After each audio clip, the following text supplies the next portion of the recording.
नमस्कार, ये आकाशवाणी शिमला है। अब आप राजकुमारी चंदेल से प्रादेशिक समाचार सुनिए। आज के मुख्य समाचार। प्रधानमंत्री नरेंद्र मोदी ने अगले कुछ हफ्तों में भारत के पास कोरोना से बचाव के लिए टीका उपलब्ध होने की जताई उम्मीद। मुख्यमंत्री जयराम ठाकुर ने शाहपुर विधानसभा क्षेत्र में 22 करोड़ रुपए की योजनाओं के किए उद्घाटन व शिलान्यास। विधानसभा अध्यक्ष विपिन परमार ने कहा, राज्य सरकार कोरोना महामारी से निपटने के लिए पूरी तरह सजग। और सुंदरनगर का बीबीएमबी अस्पताल बनेगा डेडिकेटेड कोविड केयर सेंटर। मंडी जिले में कोरोना मामले बढ़ने पर प्रशासन ने लिया फैसला। कोविड-19 महामारी के खिलाफ देश एकजुट होकर लड़ रहा है। आप भी हमारे साथ सुरक्षा और बचाव के 3 आसान एहतियाती उपायों का संकल्प लें। कोविड-19 से बचाव और सुरक्षित रहने के 3 उपाय।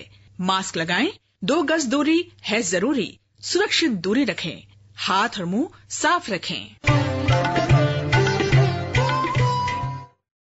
अब समाचार विस्तार से।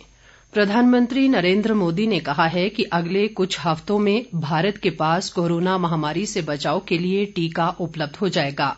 वे आज कोरोना महामारी के संबंध में बुलाई गई सर्वदलीय बैठक को संबोधित कर रहे थे। प्रधानमंत्री ने कहा कि देश में अभी महामारी के 8 संभावित टीकों का विकास परीक्षण के विभिन्न चरणों में है। उन्होंने कहा कि अनुसंधान वैज्ञानिकों से टीके को मंजूरी मिल जाने के बाद ही टीकाकरण कार्यक्रम शुरू किया जाएगा। जब हम वैक्सीन के मुहाने पर खड़े हैं तो वही जन भागीदारी, वही साइंटिफिक अप्रोच, वही सहयोग आगे भी बहुत जरूरी है। आप सभी अनुभवी साथियों के सुझाव भी समय समय पर भी इसमें प्रभावी भूमिका निभाएंगे। प्रधानमंत्री ने कहा कि देश में सबसे पहले स्वास्थ्य कर्मियों और महामारी से निपटने में लगे अग्रिम पंक्ति के योद्धाओं को टीके लगाए जाएंगे। उन्होंने कहा कि टीकों का मूल्य राज्य सरकारों की सलाह से तय किया जाएगा और आम लोगों के स्वास्थ्य को सर्वोच्च प्राथमिकता दी जाएगी। वैक्सीन की कीमत कितनी होगी, इसे लेकर भी सवाल स्वाभाविक है। केंद्र सरकार इस बारे में राज्य सरकारों के साथ बात कर रही है। वैक्सीन की कीमत को लेकर फैसला जन स्वास्थ्य को सर्वोच्च प्राथमिकता देते हुए किया जाएगा और राज्य सरकारों की इसमें पूरी सहभागिता होगी। प्रधानमंत्री ने टीका आने तक लोगों को मास्क पहनने, पर्याप्त दूरी बनाए रखने और बार बार हाथ धोते रहने जैसे एहतियाती उपाय जारी रखने पर बल दिया। मुख्यमंत्री जयराम ठाकुर ने वीडियो कॉन्फ्रेंस के माध्यम से कांगड़ा जिले के शाहपुर विधानसभा क्षेत्र में आज 22 करोड़ रुपए की विकास योजनाओं के उद्घाटन व शिलान्यास किए। इस अवसर पर उन्होंने कहा कि राज्य सरकार ने बीते 3 वर्षों में सभी क्षेत्रों और समाज के सभी वर्गों का समान विकास सुनिश्चित किया है।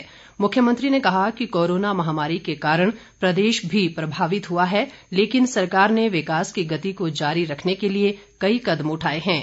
सामाजिक न्याय व अधिकारिता मंत्री सरवीण चौधरी ने योजनाओं के शुभारंभ के लिए मुख्यमंत्री का आभार जताया। सांसद किशन कपूर भी वर्चुअल माध्यम से कार्यक्रम में शामिल हुए। शिमला शहर में कोरोना जांच के लिए एक मोबाइल एम्बुलेंस को शहरी विकास मंत्री सुरेश भारद्वाज ने आज रवाना किया। उन्होंने कहा कि शहर में ऐसे बुजुर्ग और दिव्यांगजन जो जांच के लिए अस्पताल आने में असमर्थ हैं, उनकी सुविधा के लिए ये एम्बुलेंस शुरू की गई है। भारद्वाज ने कहा कि सरकार कोरोना महामारी से निपटने के लिए सजग है और समय समय पर लोगों की सुविधाओं को ध्यान में रखते हुए कार्य किए जा रहे हैं। प्रदेश उच्च न्यायालय ने कोरोना मामलों में वृद्धि के चलते हिमाचल सरकार को केंद्र द्वारा जारी दिशा निर्देशों का सख्ती से पालन करने के निर्देश दिए हैं। न्यायालय ने सरकार को बाहरी राज्यों से आने वाले लोगों का कोरोना टेस्ट अनिवार्य बनाने पर विचार करने को कहा है। राज्यपाल बंडारू दत्तात्रेय ने आज भारतीय उच्च अध्ययन संस्थान शिमला द्वारा आयोजित रविन्द्रनाथ टैगोर मेमोरियल व्याख्यान की अध्यक्षता की। उन्होंने कहा कि रविन्द्रनाथ टैगोर न केवल भारतीय लेखकों, कवियों और विचारकों के मार्गदर्शक थे, बल्कि एक दूरदर्शी व्यक्ति भी थे। राज्यपाल ने कहा कि रविन्द्रनाथ टैगोर ने उच्च नैतिक मानकों, सभ्यता, विकास और दार्शनिक मानवतावाद की अग्रणी भावना का उदाहरण पेश किया है। जनजातीय विकास मंत्री रामलाल मारकंडा ने लाहौल स्पीति के उदयपुर में आज वर्चुअल माध्यम से ITI छात्रावास की आधारशिला रखी। उन्होंने उदयपुर में वन विश्राम गृह और सिसु में लोक निर्माण भवन का भी लोकार्पण किया। उन्होंने कहा कि उदयपुर ITI में 3 नए ट्रेड शुरू किए जाएंगे। शिक्षा मंत्री गोविंद ठाकुर ने कहा है कि कांग्रेस नेताओं को लोगों की सुरक्षा से कोई सरोकार नहीं है और वे शुरू से ही कोविड-19 पर राजनीति कर रहे हैं। शिमला से जारी बयान में उन्होंने कहा कि वर्तमान में सरकार की प्राथमिकता संक्रमण से लोगों की जान बचाना है और विपक्ष को सरकार द्वारा लिए गए निर्णयों का स्वागत करना चाहिए। गोविंद ठाकुर ने कहा कि मुख्यमंत्री स्वयं जमीनी स्तर पर महामारी से उत्पन्न स्थिति की निगरानी कर रहे हैं। विधानसभा अध्यक्ष विपिन परमार ने कहा है कि राज्य सरकार कोरोना महामारी से निपटने के लिए पूरी तरह सजग है। धर्मशाला में आज एक बैठक में उन्होंने बताया कि कोविड मरीजों की पहचान के उद्देश्य से शुरू किए गए हिम सुरक्षा अभियान के लिए कांगड़ा जिले में 1843 टीमों का गठन किया गया है। परमार ने कहा कि केंद्र व राज्य सरकार महामारी को रोकने और लोगों की सुरक्षा के लिए व्यापक स्तर पर कार्य कर रही है। इधर खाद्य व नागरिक आपूर्ति मंत्री राजेंद्र गर्ग ने बिलासपुर में कोरोना की स्थिति की समीक्षा की। उन्होंने अधिकारियों को कंटेनमेंट जोन में नियमों का सख्ती से पालन करवाने के लिए पंचायत प्रतिनिधियों का सहयोग लेने के निर्देश दिए। राजेंद्र गर्ग ने बताया कि हिम सुरक्षा अभियान के तहत बिलासपुर जिले में अब तक करीब 70,000 लोगों की जांच की गई है। प्रदेश भाजपा अध्यक्ष सुरेश कश्यप ने विपक्ष के नेता को मुख्यमंत्री और भाजपा नेताओं पर टिप्पणी करने के बजाय कांग्रेस विधायकों और पार्टी पदाधिकारियों को संभालने की सलाह दी है। उन्होंने कहा कि विपक्ष के नेता नकारात्मक टिप्पणियां कर कोरोना और सरकार को लेकर बेबुनियाद बयानबाजी कर रहे हैं। उन्होंने कहा कि भाजपा एक लोकतांत्रिक पार्टी है जबकि कांग्रेस एक क्षेत्रीय दल से भी नीचे का राजनीतिक दल बनकर रह गया है। प्रदेश भाजपा महासचिव त्रिलोक कपूर ने कहा है कि राज्य सरकार पर आधारहीन आरोप लगाकर विपक्ष के नेता मुकेश अग्निहोत्री मीडिया की सुर्खियां बटोरने का प्रयास कर रहे हैं। पालमपुर में पत्रकारों से बातचीत में उन्होंने कहा कि कांग्रेस पार्टी दिशाहीन और मुद्दा विहीन हो गई है और कोरोना काल में भी राजनीति करने से पीछे नहीं है। त्रिलोक कपूर ने कहा कि विधानसभा सत्र स्थगित करने के मुद्दे पर भी कांग्रेस राजनीति कर रही है। प्रदेश में कोरोना संक्रमितों की संख्या बढ़कर 42,971 हो गई है। बीती रात से प्रदेश में अब तक 274 नए मामले सामने आए हैं जबकि 470 लोग स्वस्थ हुए हैं। राज्य में अब तक 34,350 लोग संक्रमण से स्वस्थ हो चुके हैं और वर्तमान में 7,885 सक्रिय मामले हैं।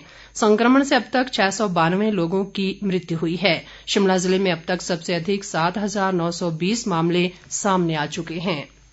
कोरोना मामलों में वृद्धि के चलते मंडी जिले में सुंदरनगर का BBMB अस्पताल डेडिकेटेड कोविड केयर सेंटर बनाया जाएगा। उपायुक्त ऋग्वेद ठाकुर ने बताया कि इस अस्पताल में 40 बेड होंगे और हर बेड के साथ ऑक्सीजन की पूरी सुविधा मौजूद रहेगी। आगामी सोमवार से शुरू होने वाले इस कोविड सेंटर के लिए स्टाफ को पूरी तरह प्रशिक्षित किया जा रहा है। उपायुक्त ने बताया कि जिले में जांच की संख्या को बढ़ाकर 1000 कर दिया गया है। राज्य सरकार ने विभिन्न जिलों में सामाजिक समारोहों के ऑनलाइन आवेदन के लिए वेब पोर्टल शुरू किया है। लोग covid.gov.in पर पंजीकरण कर आवेदन कर सकते हैं। पंजीकरण के लिए आयोजन से संबंधित दस्तावेज लगाना अनिवार्य है।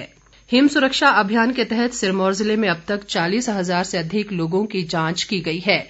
इनमें से 207 लोगों में कोरोना के लक्षण, 12 लोगों में क्षय रोग और 18 लोगों में कुष्ठ रोग के लक्षण पाए गए हैं।